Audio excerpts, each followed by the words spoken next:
Financial freedom book की summary Hindi में। आज हम बात करेंगे फाइनेंशियल फ्रीडम बुक समरी।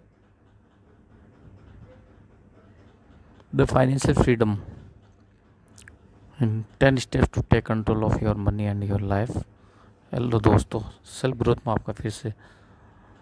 आपकी ग्रोथ में फिर से हमारा एक बार स्वागत है। फाइनेंशियल फ्रीडम की ओर कैसा हासिल कर सकते हैं, मतलब क्या आप बहुत सारा पैसा कमा सकते हैं। इन 10 स्टेप्स को फाइनेंशियल फ्रीडम बुक से लिया गया है, जिसे ग्रांड सेबेटियर ने लिखा है।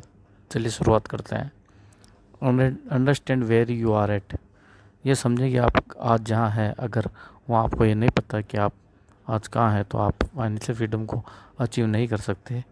ये देखना कि आपके ऊपर कितना कर्जा, आपके पास कितना सेविंग्स नहीं है, आपको कितने पैसे की ज़रूरत होगी, इसे निकालने का काफ़ी डिप्रेसिंग हो सकता है जिसे आप, लेकिन सही डायरेक्शन में बढ़ने के लिए ये काफ़ी वैल्यूएशन स्टेप है।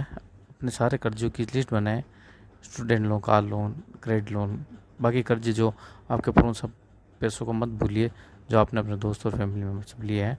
गहरी सांस लीजिए और उन सभी नंबर को ऐड कर दीजिए और आपको ऊपर टोटल कितना है। अगर नंबर काफ़ी बड़ा है तो घबराइए नहीं, हम आपसे उम्मीद करते हैं हम आपके साथ कोई ऐसे तरीके शेयर करेंगे जिससे आप सब इसको आसानी से मैनेज कर पाएंगे। जब जितना भी पैसा आपने सेव किया है उस पर एक नज़र डालिए और सारी सेविंग्स का एक लिस्ट बनाइए जो आपको सैलरी, साइड मनी और बाकी चीज़ों से मिलती है। इस नंबर को अपने दिमाग में रखें कि फाइनेंशियल फ्रीडम टिप्स का यूज़ करके इन्हें यूटिलाइज करेंगे। Look at money positively. पैसों को पॉजिटिवली देखें। कर्जा थोड़ा बहुत डिक्रेजिंग हो सकता है, मगर याद रखें कि पैसे एक अच्छी चीज़ है। भले ही आपको ऐसा लग रहा हो कि आज एक बर्डन है, आप फाइनेंशियल फ्रीडम डिजर्व करते हैं। According to book you are bears at backing money, जिसे जैन सी न्यूटन लिखा है। जो लोग ज़्यादा पैसे नहीं कमाते हैं वह पैसे कमाने के लिए श्रम करते हैं, और जब पैसा कमाने की बात आती है, सबसे बड़ा ऑब्स्टिकल जो बहुत लोग एक्सपीरियंस करते हैं, उन्हें लगता है कि ऐसा पैसा होना बहुत बुरा है। कुछ लोग गिल्टी फील करते हैं उनकी पास पैसा, और बहुत लोग इस बात से गिल्टी करते हैं कि उन्हें और पैसा चाहिए। सिंसिडो ने कहा है कि हम इसे अपनी लाइफ को इन्हेंस करने के लिए रूल्स यूज़ करते हैं, लेकिन तब भी हम इसके नेगेटिव साइड पर फोकस करते हैं। पैसा एक आवश्यकता है, खाने और पीने की तरह ये आपको हेल्प करती है और ऐसी चीज़ें खरीदने में जिससे कि आप ज़िंदा रह पाएँ और वैसी लाइफ अफोर्ड कर पाएँ जैसे आपको चाहिए। अगर आपको फाइनेंशियल फ्रीडम को एक्सपीरियंस करना है तो आपको पैसे का एक टूल की तरह देखना होगा जो आपको अपनी ड्रीम को अचीव करने के लिए हेल्प करेगा और आपको एनर्जी देगा और अच्छी लाइफ जीने में हेल्प करेगा। क्योंकि अगर आप पैसे को नेगेटिवली देखेंगे तो आप सबकॉन्शियसली खुद को सपोर्टेड कर लेंगे और पैसा कमाने उसे रखने के लिए चांसेस को कम कर देंगे। Write down your goals. अपने गोल्स को लिखें। आपको पैसा क्यों चाहिए? वो पैसा चाहिए ताकि आप अपने कर्जे को दूर करें, ताकि आप अपनी 9 से 5 जॉब को छोड़ने के लिए डेस्परेट है, या फिर कोई जगह है जहाँ पर हमेशा से ट्रैवल करना चाहते हैं। क्या आपको रिटायरमेंट के लिए सेविंग्स करनी है? तब ऑथर ने फाइनेंशियल फ्रीडम को अचीव किया। वह इसलिए आसान हुआ क्योंकि वह इमोशनल गोल से बंधे हुए थे। उनका गोल था कि वह स्टूडेंट लोन से निकल सके और अपने पहले घर के लिए सेव कर सके, और ये उनके लिए काफ़ी वर्क एक्सपीरियंस था। जब उन्होंने अपना कर्जा पे किया और तब उनकी सेविंग्स बढ़ने लगी, वो नंबर को चेंज होते हुए देख बहुत ज़्यादा एक्साइटेड हो जाते और वह अपनी फाइनेंशियल फ्रीडम में चेंज देखने के लिए और भी ज़्यादा मेहनत करने लगे। क्या वह अपने फाइनेंशियल गोल अचीव कर पाते हैं अगर वह किसी इमोशनल बॉन्ड से टच नहीं होते? शायद नहीं। तो वह घर से बाहर नहीं निकलते और वह पेरेंट के घर से बाहर निकलने के लिए भी डेस्परेट रहते थे। उस डेस्परेशन से उन्हें उनकी जर्नी में वो काफ़ी मोटिवेटेड रखा। इसलिए जानना बहुत ज़रूरी है कि हमारा अल्टीमेट गोल क्या है, और जब हमें क्लियरिटी के साथ उस गोल्स को लिखते हैं तो ये प्लानिंग और भी साफ़ हो जाती है। तब हम उस गोल्स को छोटे छोटे गोल्स में बांट कर उस पर एक एक काम करके अपनी बड़ी गोल की तरफ बढ़ सकते हैं। इससे हम अपने गोल तक हमेशा वक्त पर या वक्त से पहले पहुंच सकते हैं। Track your spending. अपने खर्चों को ट्रैक करें। फाइनेंशियल फ्रीडम की दिशा में एक इंपॉर्टेंट स्टेप है कि आप काफ़ी खर्चे पर नज़र रखना है। आप इसे ट्रैक करने के लिए बहुत से ऑनलाइन टूल भी यूज़ कर सकते हैं। सिर्फ एक डेट वाली डायरी को भी यूज़ कर सकते हैं। हमें पता होना चाहिए कि हमारे डेली के खर्चे क्या है, वह एक वीकली खर्चे क्या हो सकते हैं, मंथली खर्चे क्या हो सकते हैं, कितना हम घर के लिए बेसिक्स खर्च करते हैं, कितना आप काम से रिलेटेड खर्च करते हैं। तो जो करेक्टली कैटेगरी है उन सब के खर्चों को लोड नोट करना होगा। Pay yourself first to its sales, सबसे पहले खुद को पे करें। आपने शायद कहीं सुना होगा कि पे योर सेल्फ फर्स्ट, अगर आपने ये नहीं सुना तो इसका मतलब ये है कि बिल्स और बाकी चीज़ों को पे करने से पहले अमाउंट को अलग रखना और खुद को सबसे पहले भी करना। इसमें बहुत सारे लोगों को फाइनेंशियल फ्रीडम अचीव करने में बहुत हेल्प की है, क्योंकि अगर आपको खुद को हर महीने $1000 करनी है और जो भी बचा है उससे बिल पे करनी है, और अगर आपके पास अपने बिल को पे करने के लिए एनफ पैसा नहीं है तो आपको साइड इनकम जनरेट करने के लिए कुछ और भी करना होगा। खुद को सबसे पहले पे करने का मतलब ये है कि आप ये गारंटी लेते हैं कि आप हमेशा निवेश करने के लिए अलग से पैसा रख रहे हैं, और अगर आपका इसका अपोजिट करेंगे तो आपको हमेशा बचा कुचा ही मिलेगा, जो फाइनेंशियल फ्रीडम को एक्सपीरियंस करने के लिए काफ़ी नहीं होगा। आप दूसरे तरीके से भी खुद को सबसे पहले पे कर सकते हैं। एग्जाम्पल के लिए अगर आपकी जॉब में रिटायरमेंट सेविंग प्रोग्राम है, आप रिटायरमेंट के लिए वहाँ पैसा कैसे कटवा सकते हैं, इस तरीके से आप खुद और फ्यूचर पर इन्वेस्ट कर रहे हैं। पैसा आप डिडक्ट हो जाता है तो कुछ और भी बचता है, वह सिर्फ बिल्स पे करने के लिए ही होता है। स्पेंड लेस मतलब कम खर्चा करें। 1958 में वारेन बफेट ने एक $1,30,500 का एक बेडरूम घर खरीदा था, जिसे उन्होंने आज तक मूव नहीं किया, और जब भी आज उनकी नेटवर्थ $100 बिलियन के आसपास है, वह इससे बड़ा और भी एक्सपीरियंस घर अफोर्ड कर सकते हैं। लेकिन उनकी कम खर्चे शायद एक कारण है वह दुनिया के सबसे अमीर लोगों में से एक है।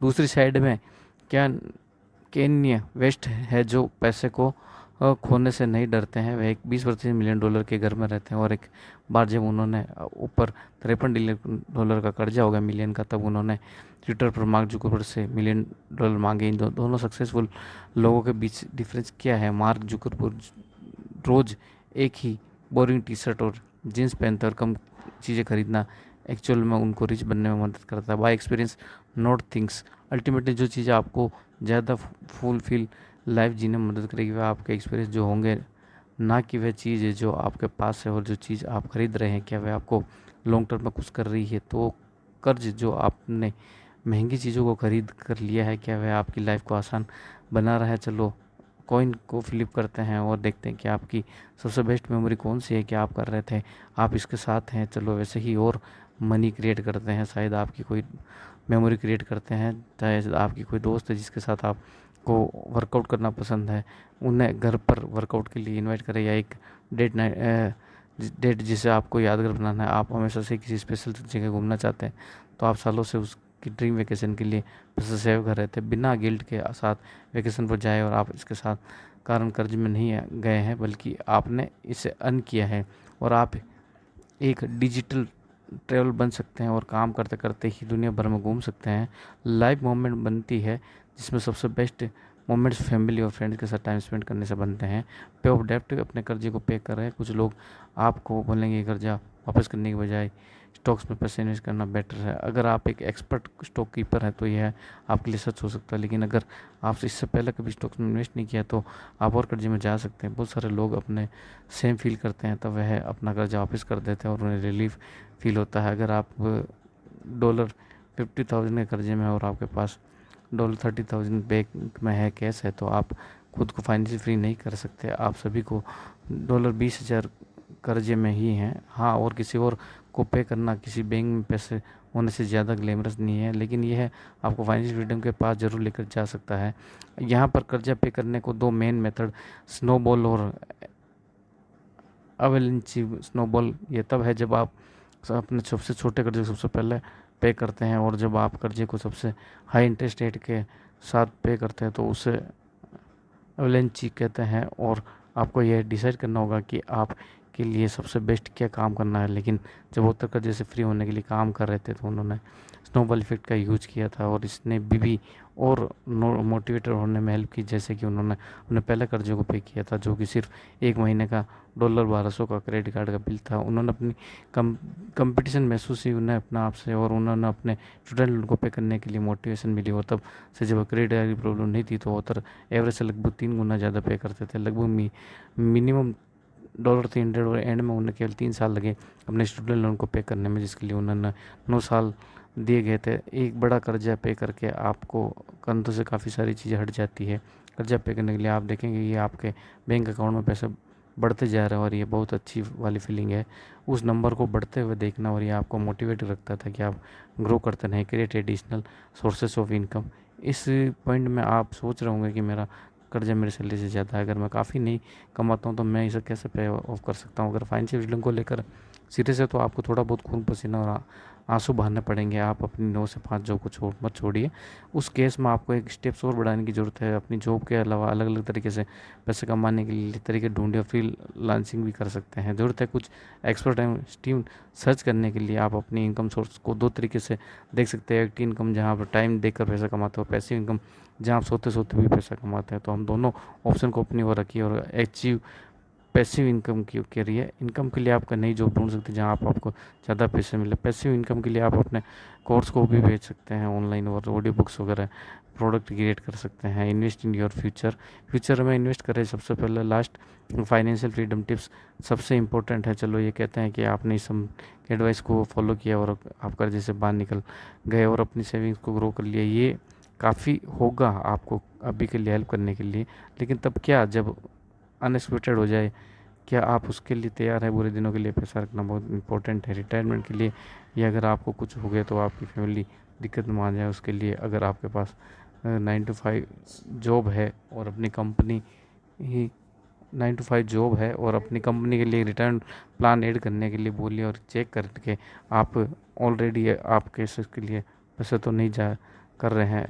अगर डिस्कशन पे लिया जाता है तो आपको कभी ऐसा नहीं लगता है कि आप पैसे लूज कर रहे हैं। अपनी सेविंग्स को ग्रो करते हुए देखना काफ़ी अच्छा लगता है। जब आपको इमरजेंसी फंड के लिए एन पैसा सेव करना है तो कुछ एक्सपर्ट कहते हैं कि $10,000 काफ़ी हैं, और कुछ 6 महीने से लोग काफ़ी मानते हैं। और सच कह रहे हैं तो ये नंबर काफ़ी हाई लग सकता है। अगर आप एनफ पैसा नहीं कमा रहे हैं तो इसके बजाय आपके गोल के साथ शुरू कर सकते हैं। जैसे इस मंथ $100 सेव करके, जैसे कि आप और एक्टिव पैसे इनकम बनाना शुरू कर सकते हैं। तो अपने गोल को मंथली $500 कर दें, फिर 500 वीकली, और इसी तरह से आगे भी करते रहें। अगर आपने ज़्यादा खर्चा कर दिया है तो आपके पास एक बड़ा क्रेडिट कार्ड बिल है तो आप अपने इमरजेंसी फंड को यूज़ ना करें और आप और ज़्यादा एक्टिव इनकम करने पर ध्यान दें ताकि आप इसे तेज़ी से पे कर सकें।